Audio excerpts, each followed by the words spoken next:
बिस्मिल्लाहिर्रहमानिर्रहीम। हमारा जो कोर्स है general equilibrium and welfare economics, ठीक है। सो इसमें ये टॉपिक जो था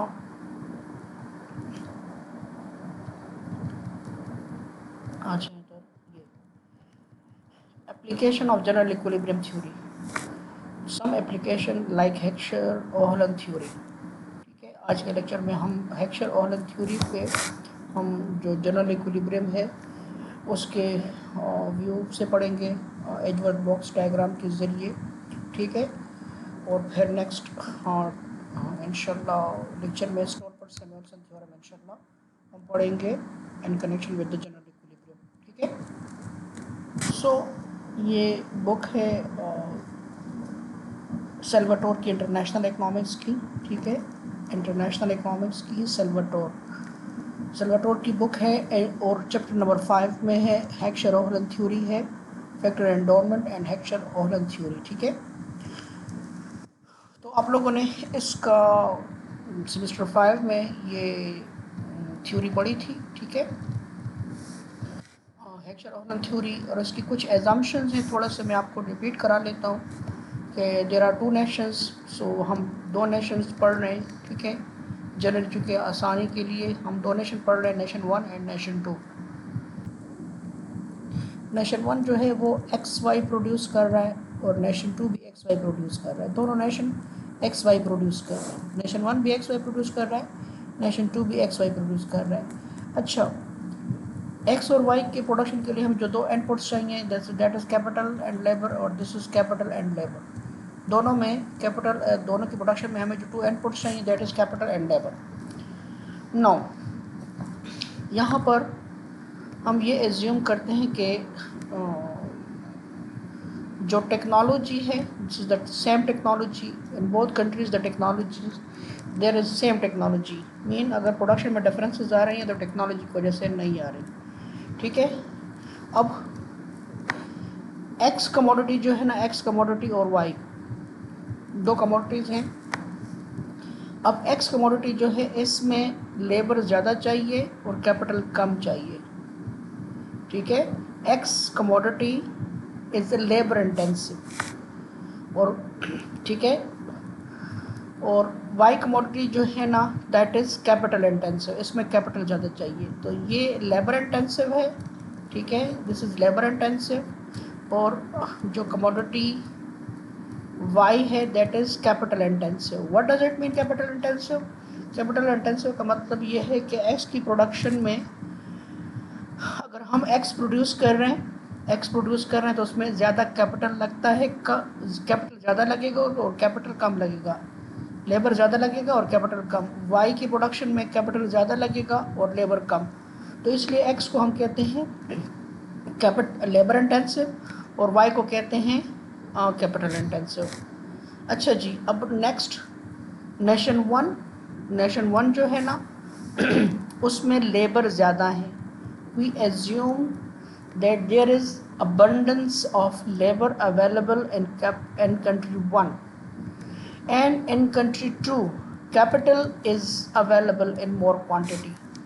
So we say there is a difference in factor endowment, ठीक है। country 1 has been more endowed with labor and country 2 is more endowed with capital, ठीक है। तो country 1 में लेबर ज़्यादा है और country 2 में कैपिटल ज़्यादा है, ठीक है।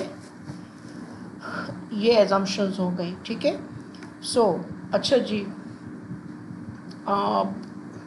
और यहाँ कांस्टेंट रिटर्न टू स्केल है, मीन ऐसा नहीं है कि कैपिटल लेबर बढ़ाएं तो उसमें प्रोडक्शन ज़्यादा बढ़ेगी, ठीक है। इंक्रीजिंग रिटर्न टू स्केल नहीं है, डिमिनिशिंग रिटर्न टू स्केल नहीं है, कांस्टेंट रिटर्न, मीन जितने लेबर और कैपिटल इंक्रीज करते हैं उतनी आगे जाके क्या होती है, प्रोडक्शन सेम रेट से बढ़ती है। इसलिए यहाँ पर जो आइसोक्वांट होगी वो होमोथेटिक और होमोजीनियस होती है, ठीक है। देयर इज़ इनकम्प्लीट स्पेशलाइजेशन, ठीक है। इनकम्प्लीट इन द सेंस के अभी इनकम्प्लीट स्पेशलाइजेशन का मतलब है कि दोनों कंट्री, ट्रेड से पहले भी दोनों कमोडिटीज़ को प्रोड्यूस कर रही है, और अगर ट्रेड करें भी तो भी दोनों कमोडिटीज़ प्रोड्यूस करते हैं। ऐसा नहीं है कि कंट्री वन सिर्फ एक्स प्रोड्यूस करे और कंट्री वाई सिर्फ वाई प्रोड्यूस करे, ठीक है, ऐसा नहीं है। कंट्री वन ट्रेड के बाद भी एक्स वाई प्रोड्यूस कर रही है, और कंट्री टू भी अगर ट्रेड हो तो भी एक्स वाई प्रोड्यूस कर रही है, ठीक है, दोनों, ठीक है। कंप्लीट स्पेशलाइजेशन होगी कि सिर्फ एक कंट्री एक ही कमोडिटी को प्रोड्यूस करेगी, ठीक है। अच्छा जी, अच्छा यहाँ पर सबसे बड़ी बात, टेस्ट दोनों का सेम है। टेस्ट सेम होने का मतलब है ये है कि इंडिफरेंस कर्व दोनों कंट्री में एक जैसे होंगे, ठीक है। दोनों कंट्री में एक, मैं कहूँगी ये एक कंट्री का इंडिफरेंस कर्व है तो ये बी का भी होगा इस तरह, ठीक है। इंडिफरेंस कर्व टेस्ट का, क्योंकि इसकी बात है टेस्ट की, ठीक है। तो इंडिफरेंस कर्व दोनों कंट्रीज़ के सेम होंगे, ठीक है। परफेक्ट कंपटीशन है, ठीक है, और there is perfect capital mobility within the nation, but no international factor mobility. Within nation जो है वो तो फैक्टर मोबिलिटी परफेक्ट होती है, लेकिन विद इन इंटरनेशनल इतनी परफेक्ट नहीं होती, ठीक है। No transportation cost, no tariff etcetera, ठीक है। All resources are fully employed with the in both nations, ठीक है। और international trade between the two nation is balanced, ठीक है। बैलेंस्ड का मतलब ये है कि एक बैलेंस ट्रेड होती है, एक जिसमें कर्जे, मतलब है कि ऐसा नहीं है कि बैलेंस ट्रेड के मतलब होता है कि एक्सपोर्ट इंपोर्ट दोनों की इक्वल होगी, वैल्यू दोनों की क्या होगी, इक्वल होगी, ठीक है। सो ये इसके एजम्पशंस थे। आगे हम इसकी तरफ आते हैं, ठीक है। अच्छा, बाकी तो चीज़ें इसमें से बहुत सी हैं, लेकिन यहाँ पर एजम्पशन के बाद हम यहाँ पर प्रोडक्शन पॉसिबिलिटी फ्रंटियर देखते हैं, ठीक है। प्रोडक्शन पॉसिबिलिटी फ्रंटियर, तो यहाँ पर ये देखें इधर हमने नेशन वन जो है ना, नेशन वन की प्रोडक्शन पॉसिबिलिटी फ्रंटियर इस तरह बनाई है, ठीक है। इसका मतलब है कि ये एक्स की तरफ ज़्यादा टेंट है, ठीक है। इसका मतलब है कि सेम यहाँ पर ये एक्स ज़्यादा प्रोड्यूस कर रहा है, ठीक है। यहाँ पर हम एक्स लेते हैं, यहाँ पर वाई लेते हैं, this is production possibility in with the same resources. देखें तो अगर यहाँ पर ये नेशन लेट्स सपोज इस इधर कर लेते हैं, ये नेशन लेट्स सपोज 20 एक्स और ये लेट्स सपोज 60 या 65 वाई प्रोड्यूस करता है, फिर 40 अगर एक्स इंक्रीज़ करता है तो ये 60 हो जाता है। तो अगर देखो वाई में बहुत कम डिफरेंस आ रहा है, इसी तरह अगर ये एक्स को इंक्रीज़ करता है तो वाई में बहुत कम डिफरेंस आता है। तो ये एक्स को ज़्यादा प्रोड्यूस कर रहा है, वाई कम हो रहा है, तो it is beneficial for this country to produce more x, ठीक है। तो ये देखो इधर, तो ये कंट्री क्या कर रही है, ये कंट्री एक्स ज़्यादा प्रोड्यूस कर रही है, तो एक्स की ज़्यादा टिल्ट है। इसी तरह सेम कंट्री टू जो है वो ज़्यादा वाई प्रोड्यूस कर सकती है, ठीक है। मिसाल के तौर पर अगर ये रिसोर्सेज हों, लेट सपोज ये देखें तो दिस इज 20 एक्स एंड 120, ठीक है। या यहाँ से कर लेते हैं, लेट सपोज यहाँ से कर लेते हैं, this is 20 y and 80 x, ठीक है। फिर यहाँ पर देखें इधर 40 वाई और बहुत कम एक्स में फ़र्क आया, एक्स में ज़्यादा फ़र्क, वाई में ज़्यादा फ़र्क आया, ठीक है, और एक्स में कम फ़र्क आया। और इधर देखें इधर 60, तो ये इसी तरह करते करते अगर ये 120 हो जाए, ठीक है, तो 40, इसी तरह ये 1 इस तरह कर ले 130। तो इसका मतलब ये है कि this is the production possibility frontier of two nation, this is the frontier production possibility frontier of nation one, and this is the production possibility of nation two. So simply the nation one has the nation one is endowed more with the labor, so it can produce more X, ठीक है। और production ये जो nation to है it is endowed more with the labor, so it produce more Y, ठीक है। अब हम इसमें जनरल इक्विलिब्रियम फ्रेमवर्क पढ़ रहे हैं, ठीक है। और जनरल इक्विलिब्रियम फ्रेमवर्क है एक्शन ऑफ द थ्योरी, ठीक है, कि इक्विलिब्रियम जनरल इक्विलिब्रियम किस तरह होगा, ठीक है। आप लोगों ने ये डायग्राम पढ़ा हुआ है, ठीक है, ये डायग्राम पढ़ा हुआ है। तो पहले मैं आपको ये समझाता हूँ, फिर हम एचवर्थ बॉक्स की तरफ जाएंगे, ठीक है। एचवर्थ बॉक्स की तरफ जाएंगे।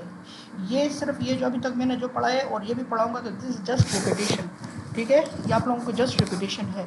जो हमने हमारा एडवर्ड बॉक्स डायग्राम है वो इसके बाद पढ़ते हैं, ठीक है। देखिए यहाँ पर इनिशियली चूँकि हम कहते हैं कि सेम टेस्ट है, तो यहाँ पर हमने चूँकि this is nation 1 production possibility and this is nation 2 possibility, तो ये विद बिफोर ट्रेड है, याद रखो ये बिफोर ट्रेड है। ये किसकी बात हो रही है? बिफोर ट्रेड, ठीक है। ये टू प्रोडक्शन पॉसिबिलिटीज फ्रंटियर है, ठीक है। अब यहाँ पर हमने ऐसे डिफरेंस कर देखना है जो इन दोनों को टेंजेंट करे, ठीक है। लेट सपोज यहाँ पर है लेकिन ये टेंजेंट नहीं है, यहाँ पर क्या है, मसलन ये यहाँ पर भी प्रोड्यूस कर सकती है, यहाँ पर भी प्रोड्यूस कर सकती है दोनों नेशन, लेकिन इसमें यूटिलिटी कम होगी, ठीक है। अब अगर ये दोनों प्रोडक्शन पॉसिबिलिटी फ्रंटियर है, तो यहाँ पर एक इंडिफरेंस कर्व हम देखेंगे, ठीक है। ये इंडिफरेंस कर्व है इस तरह, ठीक है। और ये यहाँ पर याद रखो, यहाँ पर इसका स्लोप यानी यहाँ पर हम क्या करना है, कंडीशन ये है कि प्रोडक्शन पॉसिबिलिटी फ्रंटियर का स्लोप इक्वल हो इंडिफरेंस कर्व के स्लोप के। इक्विलिब्रियम कंडीशन क्या है? इक्विलिब्रियम कंडीशन ये है कि प्रोडक्शन पॉसिबिलिटी फ्रंटियर का स्लोप वो बराबर हो इंडिफरेंस कर्व के स्लोप के। तो यहाँ अगर हम प्रोडक्शन पॉसिबिलिटी फ्रंटियर का स्लोप यहाँ लेट सपोज यहाँ देख लेते हैं, ठीक है, और यहाँ इंडिफरेंस कर्व इसको इधर टेंजेंट करता है, इधर काटता है, तो यहाँ ये दोनों स्लोप इक्वल हैं, ठीक है। इसी तरह ये जो लाइन है, this is the slope of the production possibility frontier, और ये ए पॉइंट पे, ठीक है। सो यहाँ पर दो इक्विलिब्रियम आ रहे हैं। नेशन वन में ए पॉइंट पे इक्विलिब्रियम आ गया, और नेशन 2 में इक्विलिब्रियम कहाँ पर गया? ए डैश पे आ गया, ठीक है। अब देखो नेशन 1 कितनी प्रोडक्शन कर रहा है? नेशन 1 एक्स की प्रोडक्शन कर रहा है 100, और वाई की प्रोडक्शन कर रहा है लेट सपोज 40, ठीक है। नेशन 2 कितनी प्रोडक्शन कर रहा है? लेट सपोज ये देखें इधर 70 कर रहा है, ठीक है। और इसकी कितनी कर रहा है? लेट सपोज ये देखें इधर, लेट सपोज ये 80 है या जो भी आ रहा है, ठीक है। सो दोनों ममालिक जो हैं मुख्तलिफ एक्स और वाई दोनों प्रोड्यूस कर रहे हैं। दिस इज़ बिफोर ट्रेड, ठीक है, दिस इज़ बिफोर ट्रेड। अब आते हैं, अगर फॉर एग्जांपल ये दोनों क्या कर लें, ये यहाँ पर एक्स ज़्यादा प्रोड्यूस करे, ठीक है, एक्स में स्पेशलाइजेशन हासिल कर ले, लेकिन इनकम्प्लीट, फिर भी कोई ना कोई वाई प्रोड्यूस करेगा। इसी तरह वाई में स्पेशलाइजेशन कर ले इनकम्प्लीट, लेकिन फिर भी ये एक्स प्रोड्यूस करेगा, ठीक है। और ऐसे करते करते क्या हो जाएगा, जब ये एक्स ज़्यादा प्रोड्यूस करेगा और ये वाई ज़्यादा प्रोड्यूस करेगा, तो इन दोनों में क्या बात हो जाएगी? अच्छा देखिए दरअसल इन दो कंट्रीज़ में ये जो यहाँ पर रिलेटिव प्राइस लाइन है, ये बजट लाइन, ये जो रिलेटिव प्राइस लाइन है, slope of the production possibility frontier, ठीक है। यहाँ देखें इधर ये वाली ए डैश वाली और ए वाली, इन दोनों में फ़र्क है। कंट्री 2 की इस तरह है और कंट्री 1 की इस तरह है, ठीक है, दोनों में फ़र्क है। अब किसका स्लोप ज़्यादा है? इसका स्लोप ज़्यादा है, कंट्री 2 का ज़्यादा है, यानी प्राइस जो है, price of A dash and price of A, relative price, तो हम कहते हैं कि price of A is less than price of A dash, ठीक है। इस कंट्री में प्राइसेस कम हैं, एक्स की प्राइस रिलेटिव प्राइस कम है, इस कंट्री में एक्स की रिलेटिव प्राइस ज़्यादा है, ठीक है ना। इस कंट्री में एक्स की रिलेटिव प्राइस क्या है? कम है, रिलेटिव प्राइस, इसको रिलेटिव प्राइस कहते हैं। और इसमें बनिस्बत इस कंट्री के, तो जिस कंट्री में एक्स की प्राइस कम है तो वो एक्स में स्पेशलाइजेशन हासिल कर लेगा, और जिसकी रिलेटिव प्राइस ज़ाहिर बात है एक्स की ज़्यादा है तो वाई की कम होगी, तो वाई में स्पेशलाइजेशन हासिल कर लेगा। अब ऐसे करते हुए क्या हो जाएगा, जब ये स्पेशलाइजेशन हासिल कर लेगा, ठीक है, एक्स की स्पेशलाइजेशन हासिल कर लेगा, तो इस कंट्री में वाई जो है वो कम हो गया, ठीक है ना, वाई की, तो इसमें रिलेटिव प्राइस जो हो जाएगी वो निस्बतन बढ़ जाएगी, ठीक है ना। जब एक्स ज़्यादा प्रोड्यूस करेगा और वाई कम होगा तो रिलेटिव प्राइस एक्स क्या हो जाएगी? बढ़ जाएगी। और इधर देख लें, इधर इस कंट्री में क्या हो जाएगा, एक्स की चूँकि यहाँ पर प्रोडक्शन वाई की ज़्यादा हो रही है, तो एक्स की प्राइस क्या हो जाएगी, इसमें रिलेटिव प्राइस जो है वो निस्बतन कम हो जाएगी, ठीक है ना, क्योंकि यहाँ पर तो ये स्लोप थोड़ा सा नीचे हो जाएगा और ये थोड़ा सा ऊपर हो जाएगा इस तरह। तो ये दोनों स्लोप अगर ट्रेड होती रही तो ये दोनों स्लोप क्या हो जाएंगे, सेम हो जाएंगे। क्या हो जाएंगे, दोनों स्लोप क्या हो जाएंगे, सेम हो जाएंगे। तो ये दोनों स्लोप सेम हो गए, ठीक है ना। दोनों कंट्रीज में prices mean simple is that, दोनों कंट्रीज में प्राइस रेशो सेम हो गई। अगर ये ट्रेड ज़्यादा अरसे रहेगी तो प्राइसेस क्या हो जाएगी, सेम हो जाएगी, ठीक है। अब कंट्री 1 जो है यहाँ पर प्रोडक्शन पॉसिबिलिटी फ्रंटियर को टच कर रही है और कंट्री बी में प्रोडक्शन पॉसिबिलिटी का स्लोप इधर टच कर रही है। तो कंट्री ए जो है, कंट्री ए प्रोडक्शन एक्स की ज़्यादा करेगी, एक्स की, और वाई की कम करेगी। तो लेट्स सपोज ये करेगी, ठीक है। और कंट्री बी जो है एक्स की प्रोडक्शन कम कर लेगी और वाई की प्रोडक्शन क्या कर लेगी, बढ़ा देगी, ठीक है। अब ये क्या हो जाएगा, अब ये दोनों जो है हायर एंड डिफरेंस कर, अगर ये आपस में चेंज करे, अगर ट्रेड नहीं करते तो फिर ये सिचुएशन है, ठीक है। ए का इक्विलिब्रियम यहाँ आ जाएगा, बी का इक्विलिब्रियम यहाँ आ जाएगा, ठीक है। इस तरह ए का इक्विलिब्रियम इस तरह आ जाएगा और बी का इक्विलिब्रियम। अब ये हायर एंड डिफरेंस कर पे जा सकते हैं अगर वो क्या कर लें, कंट्री 1 जो है अगर ये इतना एक्स छोड़ दे, इतना एक्स कंट्री इसको दे दे, कंट्री बी को दे दे, और बदले में ये कमोडिटी वाई ले ले, तो कंट्री 1 जो है ये इस पॉइंट तक, ई पॉइंट तक पहुंच सकती है हायर एंड डिफरेंस कर्व पे, ठीक है। इसी तरह कंट्री 2 जो है ये इतना वाई छोड़ के ये इक्वली होंगे, ये दोनों वाई इक्वली होंगे, और एक्स लेके ये एक्स इक्वल होंगे, ये वाई इक्वल होंगे। तो कंट्री बी इस पॉइंट से प्रोड्यूस करेगी बी डैश पे, और कंज्यूमर जो है उनके लिए अवेलेबल क्या होगा, ई डैश, ठीक है। तो consumer higher and difference curve पे आ गए, ठीक है। तो आफ्टर स्पेशलाइजेशन प्रोडक्शन कंट्री 1 की बढ़ गई in term of x, country 2 की बढ़ गई इन टर्म ऑफ वाई, और कंज्यूमर जो हैं they have available more goods, so they have the utility has been increase, ठीक है। पहले बिफोर ट्रेड यूटिलिटी जो है यूटिलिटी 1 पे थी, यूटिलिटी 1 पे थी, अब आफ्टर ट्रेड यूटिलिटी इस इंडिफरेंस कर्व पे पहुंच गई, ठीक है। नेक्स्ट वीडियो में मैं आपको इसका एजवर्थ बॉक्स डायग्राम दिखाता हूँ कि किस तरह एजवर्थ बॉक्स डायग्राम के ज़रिए हम इसको किस तरह एक्सप्लेन करेंगे, ठीक है।